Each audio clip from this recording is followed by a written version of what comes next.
দুই বোন দুই রাজ্যে কিভাবে জীবন যাপন করছে তোমরা সেটাই আজকের ব্লগে দেখো। তোমরা সবাই কেমন আছো? আশা করি ভালো আছো। প্রার্থনা করি সবাই খুব ভালো থাকো। আমি আজকে উঠে পড়েছি। এখন কটা বাজে জানো? 3টেও বাজেনি। আজকে আমি ডাক্তার দেখাতে যাব পিজিতে। তাড়াতাড়ি উঠে পড়েছি। আমার কদিন ধরে শরীরটা একটু খারাপ করছে। আমার পেটে ব্যথা করছে, আমি ঠিকমতো খেতে পাচ্ছি না। তারপরে আমার মাথায়ও খুব সমস্যা হচ্ছে। মাথার ভিতরে মনে হচ্ছে সব কিছু নড়ছে। ধরো আমি নিচু হচ্ছি, নিচু হয়ে উঁচু হচ্ছি, খুব মাথার ভিতরে মনে হচ্ছে যে সব কিছু নড়ে যাচ্ছে। খুব ব্যথা করছে। তো আমি ডাক্তার দেখাতে পিজিতে যাচ্ছি। আর মেয়েটা ছোট, মেয়েকে রেখে যেতে আমার খুব কষ্ট হয়। এবার নিয়ে গেলে ওর খুব কষ্ট হবে। তো ওকে রেখে যাচ্ছি বাড়িতে। ওর দাদা আছে, দাদার সঙ্গে থাকবে। আমার মা আসবে, মাও দেখবে। আর ওর বাবা তো বাড়ি থাকবে না, বেরোবে। আর আমি নন্দিনীর সাথে যাচ্ছি। নন্দিনীও ডাক্তার দেখাবে, তো নন্দিনী আর আমি যাচ্ছি। এখন রেডি হয়ে নিই, তারপরে আবার বেরোনোর সময় আবার কথা হবে।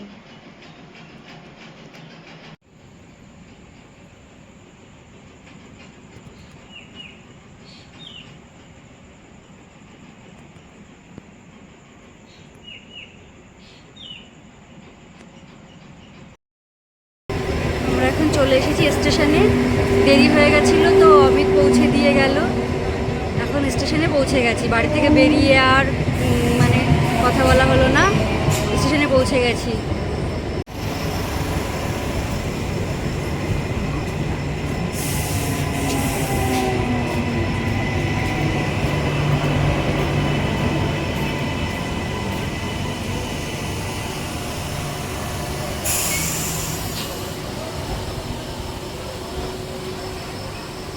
দেখো কত ভিড় হয়েছে, রীতিমতো ঝামেলাও শুরু হয়ে গেছে। আর সবাই মালা গাচ্ছে, এখন ভোরবেলা তো সবাই ফুল নিয়ে যাবে।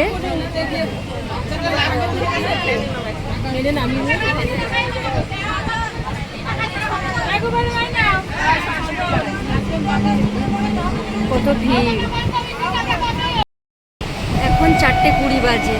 এখন ট্রেনে আমার এত শরীর খারাপ লাগছে, সারাদিন জানি না আমার কি হবে।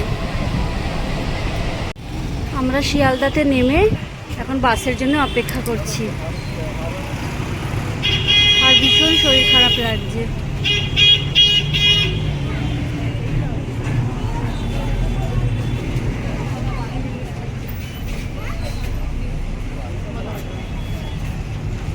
আমরা পৌঁছে গেছি পিজিতে, বসে আছি। এখনও টিকিট কাউন্টার খোলেনি। টিকিট কাউন্টার খুললে টিকিট কেটে তারপর ডাক্তার দেখাতে হবে। বাসে বমি হয়েছে, শরীরটা খারাপ লাগছে আমার। 48 বাজে, আমাদের এখনো ডাক্তার দেখানো হয়নি। ডাক্তার দেখানো হবে তো এবার মনে হয় আমাদের ডাক্তার। আর তো 10 জন মতো। তারপরে বেরিয়ে আবার কথা হবে যে আমরা কখন বেরোলাম। এতক্ষণ দেখলে আমার বোন কি করছে। সেই ভোর 3টের সময় উঠে স্নান করিনি, এমনি রেডি হয়ে পিজি হসপিটাল গেছে। ওর শরীরটা ভীষণ খারাপ। আর আমি ব্যাঙ্গালোরে আছি, এখানে তো কাজ করছি। আমি যদি বাড়িতে থাকতাম তাহলে আমি ছুটে যেতাম ওকে দেখতে, সেটা তো আর হয়ে উঠছে না। তারপরেও খোঁজ নেব কী করছে, কেমন আছে। আর ভগবানের কাছে প্রার্থনা করবো যেন সুস্থ হয়ে যায় তাড়াতাড়ি।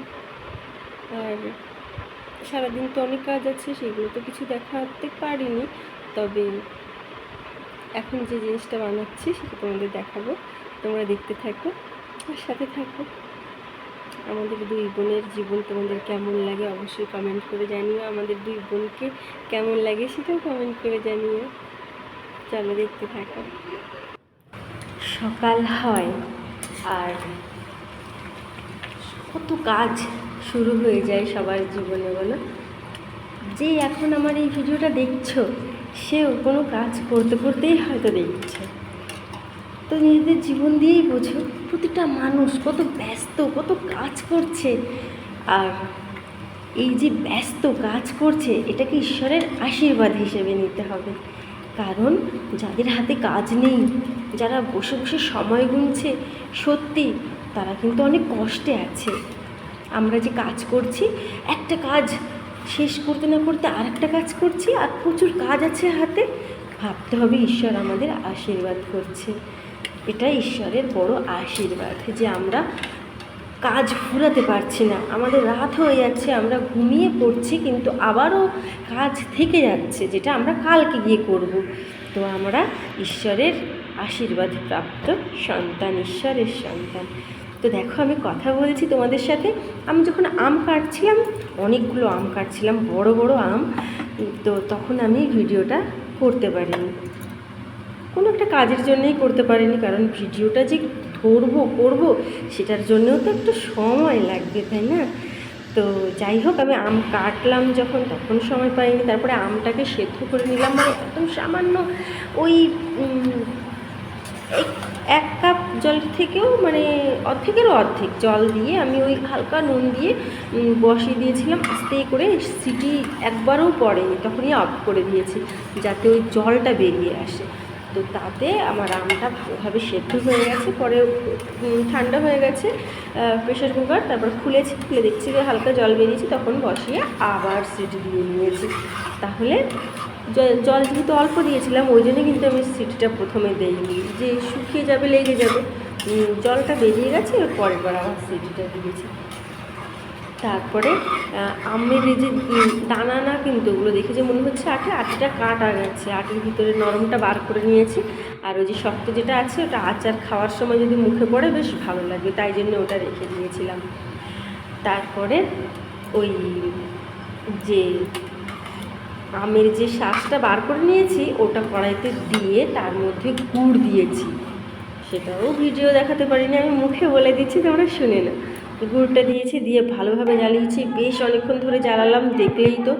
তারপরে ওর মধ্যে আমি একটা মশলা দিয়েছি, আর সেই মশলাটার মধ্যে ছিল জিরে আর গোটা ধনে আর শুকনো লঙ্কাটা ভেজে আলাদা গুঁড়ো করেছিলাম। ভেজে বলতে কড়াইতে তেলে, ওটা কিন্তু কোনো রকম তেল দিয়ে ভাজা হবে না। মশলাটাও শুকনো খোলায় ভেজে নিয়ে ওটাকে একদম মিহি গুঁড়ো করলে হবে না, বেশ দানা দানা একটা ভাব থাকবে সেরকম গুঁড়ো করে নিয়ে রেখেছি আলাদা করে। তারপরে ভালোভাবে ফুটিয়ে ভালোভাবে ঘেটে একদম লাগতে দেওয়া যাবে না, তাহলে কিন্তু পোড়া গন্ধ বেরোলে ব্যাস পুরো আচারের যত কষ্ট করলে সব চলে গেল। ভালোভাবে নাড়তে থাকতে হবে, তারপরে গিয়ে তোমার ওই এত সুন্দর একটা আচারের কালার আসবে আর টেস্টি আসবে। এটা মানে খেতে অসাধারণ হয়েছিল। কালকে অর্চিতেও রাখছেই না, খেয়ে যাবে। ওর মা বললো ঝাল লাগবে, কম করে ওর ঝাল দিয়ে ওর জন্য তুলে রাখো, সেটাও খাবে না। ও যেটা ঝাল বেশি দিয়ে করা হয়েছে সেটাই খাবে, সেটাই ওর কাছে বেশি টেস্ট হয়েছে। 2টো বাটি দেখলে না, সাদা বাটিতে একটু ঝাল বেশি দিয়েছি, আর ওই স্টিলের যে বাটিটাতে রেখেছি ওটাতে ঝাল কম দিয়েছি, তো ওটাও খাবে না, ওইটাই খাবে, ওর এটাই ভালো লেগেছে। যাই হোক, আমারও মুখে জল চলে আসছে এখন যে আমি বলছি। দেখো, এখন আমি কাচের বয়েমে এটাকে ভালোভাবে শুকিয়ে নিয়েছিলাম বয়েমটা, তারপরে হালকা ভিনিগার দিয়ে পুরো সারা একটা টিস্যু দিয়ে মুছে নিয়েছি ভালোভাবে গায়ে, যেন ওই যে সাদা কেমন যেন বলে না ওটাকে, সাদা শ্যাওলা বলে না কি বলে, ওটা যেন না হয়ে যায়। তো তার জন্য ওটা লাগিয়ে নিয়ে একটু গরমে রেখে দিয়েছিলাম রোদে, তারপরে এগুলো ভরে রাখছি। তো বেশ সুন্দর খেতে লেগেছে। তো তোমরা ওইভাবে বানাবে। আমি জানি আমার বন্ধুরা সবাই খুব সুন্দর রেসিপি বানাতে পারে, তো তাদের শেখানোর কোনো দরকার নেই, জাস্ট আমি কীভাবে বানিয়েছি আমি সেটাই শুধু তোমাদের সাথে গল্প করে বললাম। কিন্তু তোমরা তো ভিডিওর মধ্যে দেখলেই বলো যে আমি যখন ওটা বানাচ্ছিলাম তার পাশে কিন্তু আরও অনেক কিছু রান্না করবো বলে সব গুছিয়ে রেখে দিয়েছিলাম, সেইগুলোকেও আমার রান্না করতে হবে। তো ওখানে ছিল মাশরুম, দেখেছো মাশরুমটাকেও বেশ, এখন তো ভয়েস দিচ্ছি, এখন তো আমার রান্না হয়ে গেছে, আমি অলরেডি জানি কী করেছিলাম। তো মাশরুমটাকে বেশ মশলা দিয়ে কষিয়েছিলাম, আর ওদিকে মাংস রান্না করেছিলাম, যেহেতু আমি মাংস খাই না তাই আমি মাশরুম দিয়ে খেয়েছিলাম। তো আজকের ভিডিওটা তোমাদের কেমন লাগলো? আমাদের 2 বোনের 2 রাজ্যের 2 রকম জীবন, হাসি কান্না দিয়ে ওর শরীরটা খারাপ, একটু মনটাও খারাপ লাগবে, তবুও কাজের জায়গায় খুব সুন্দরভাবে কাজ করতে হবে, জীবনে চলতে হবে, রোগ ব্যাধি সবই আসবে, সব কিছুকে মাথায় রেখে সব কিছুকে সুন্দরভাবে কন্ট্রোল করে জীবনটাকে যাপন করতে হবে। মজা, হাসি, কান্না, আনন্দ সবটা আমরা উপভোগ করব। তো তোমরা এইভাবেই আমাদের পাশে থেকো, সাথে থেকো। আর কি বলি বলো তো, অনেক ভালোবাসা তো দিচ্ছ, এর থেকে বেশি দাও এটা বলবো না, এর থেকে কম দাও এটাও বলবো না। যেমনভাবে পাশে আছো শুধু সেইভাবেই পাশে থেকো। অনেক ভালোবাসি তোমাদের সবাইকে, সবাই ভালো থেকো। আমাদের জীবনটা না এই আচারের মতন, যত তুমি মশলা দেবে, যত তুমি গুড় দেবে, তত সুস্বাদু হবে খেতে, জীবনটা তত যাপন করতে সুস্বাদু লাগবে। আর শেষ সময় গিয়ে বসে বসে চিন্তা করতে হবে, ওয়াও কি দারুণ। হসপিটাল থেকে বেরিয়ে আর কথা বলার সময় পাইনি, অনেক কষ্ট হয়ে গেছিল আর অনেক দেরিও হয়ে গেছিল। এই বাড়িতে ঢুকলাম, ঢুকে স্নান করলাম, একটু রেস্ট করে আজকের মতো ব্লগ ভিডিও এখানেই শেষ। টাটা, সবাই ভালো থেকো।